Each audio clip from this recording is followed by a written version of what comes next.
Matapos magpakita ng interes ang Philippine Army sa ACAS-1S surface-to-air missile system ng India, inihayag naman ng Armed Forces of the Philippines na plano nitong kumuha o dagdagan uli ang BrahMos supersonic cruise missiles nito hanggang sa 9 na baterya. At sa ibang balita, muling pinuna ng China ang Pilipinas kaugnay sa palihim umanong pakikipagkaibigan nito sa Taiwan, kaya't muli na namang nagbabala ang China sa Pilipinas. Alamin ang buong detalye mamaya.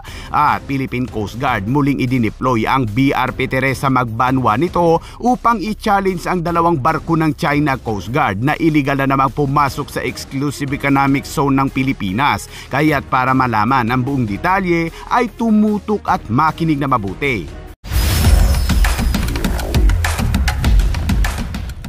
Muling pinuna ng China ang Pilipinas kaugnay sa palihim umanong pakikipagkaibigan ng Pilipinas sa Taiwan, kaya't nagbabala ito na itigil ang maling hakbang at iwasan umanong maglaro ng apoy. Pero bago yan, may ilang mga Pilipino ang nagtataka kung bakit tila hindi close ang Pilipinas at Taiwan noon.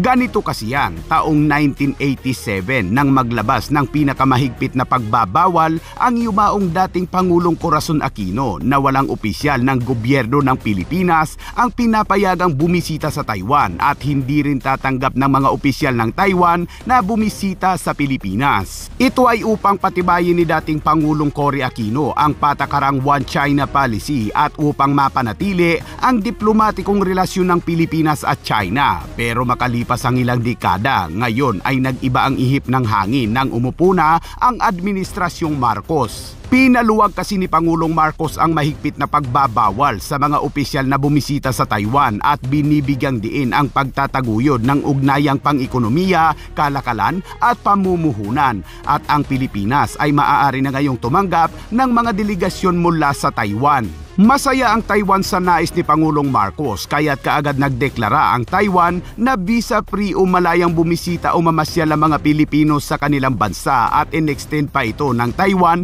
hanggang sa susunod na taon. At kasunod niyan ay dito na nagsimula na magpadala ang Pilipinas ng mga opisyal sa Taiwan. Dahil sa walang humpay na panghaharas ng China sa West Philippine Sea ay lalo itong nagtulak sa Pilipinas na bumuo ng mga pakikipagkaibigang pansiguridad sa mga katulad na bansa kabilang ang Taiwan. Kaya ilang linggo na ang nakalipas, ang tagapagsalita ng Philippine Coast Guard na si Commodore J. Tariela ay lumahok sa Taiwan International Forum on Oceans kasama ang iba pang mga opisyal at nakipagpulong din sa mga opisyal ng Taiwan. Kaya't dahil dyan ay muli na namang nag-alboroto ang China sa Pilipinas at hinimok ang Pilipinas na itigil umano ang mga maling hakbang nito at sumunod sa One China policy. At sa ibang balita naman, plano ng Armed Forces of the Philippines na palawakin pa ang imbentaryo nito sa BrahMos Supersonic Cruise Missile System kasunod ng matagumpay na induction at operational satisfaction sa mga kasalukuyang baterya nito. Ayon sa report, inilarawan ng sistema bilang isang napakagandang deterrent,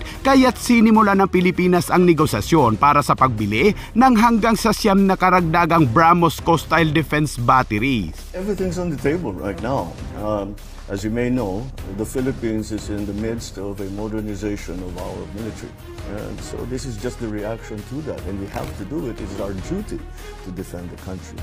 So in so doing, we have a schedule of procurement of military equipment. Ang lumalagong interes ng Pilipinas sa BrahMos ay binibigyang diin ang pagtaas ng pangangailangan ng bansa na pahusayin ang mga kakayahan sa pagtatanggol sa dagat sa gitna ng tumataas na tensyon sa West Philippine Sea.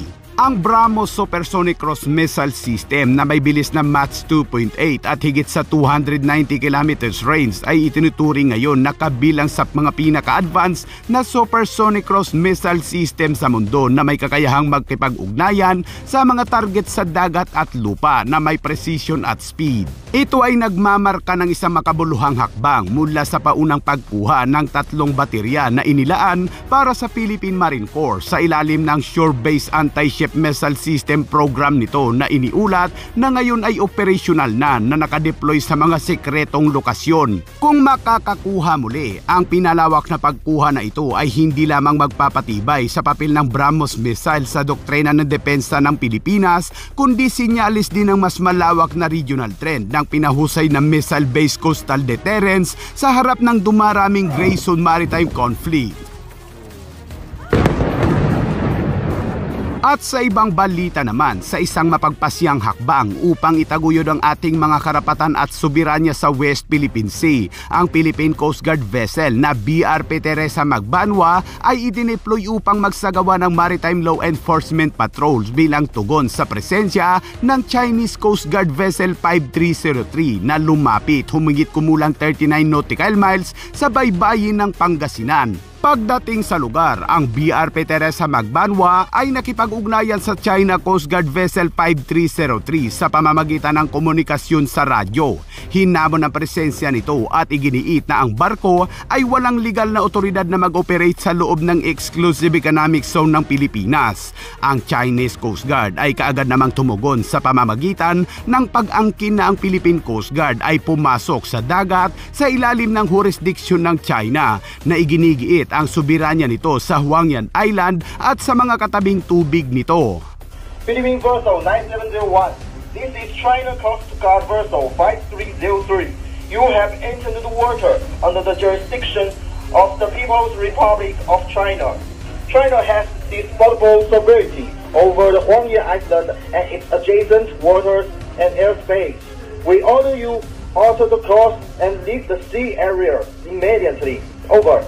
Kasunod yan ay naobserbahan din ng Philippine Coast Guard ang paglapit ng isa pang China Coast Guard vessel na 4203 sa paligid ng China Coast Guard 5303. Sa kabila nito, ang BRP Teresa Magbanwa ay nanatiling matatag sa kanyang misyon at nagpakita ng hindi natitinag na pangako sa pagpoprotekta sa mga karapatang maritime ng Pilipinas. Ang Philippine Coast Guard ay nagpatuloy sa masigasig na pagpapatrolya sa lugar at tiniyak ang seguridad at integridad sa ating maritime jurisdiction. Vessel 5303, this is Philippine Coast Guard Vessel BRP Teresa Magbanwa, MRV 9701. We are conducting maritime law enforcement operation. You are advised that you are currently sailing within the Philippine Exclusive Economic Zone, approximately 39 nautical miles west of Tabobo Point, Pangasinan, Philippines. In accordance with Republic Act 12064, the Philippine Maritime Zones Act, the United Nations Convention on the Law of the Sea, of which you are a party, and the 2016 Arbitral Award, you do not possess any legal authority to patrol within the Philippine Exclusive Economic Zone. You are directed to depart immediately and notify us of your intentions.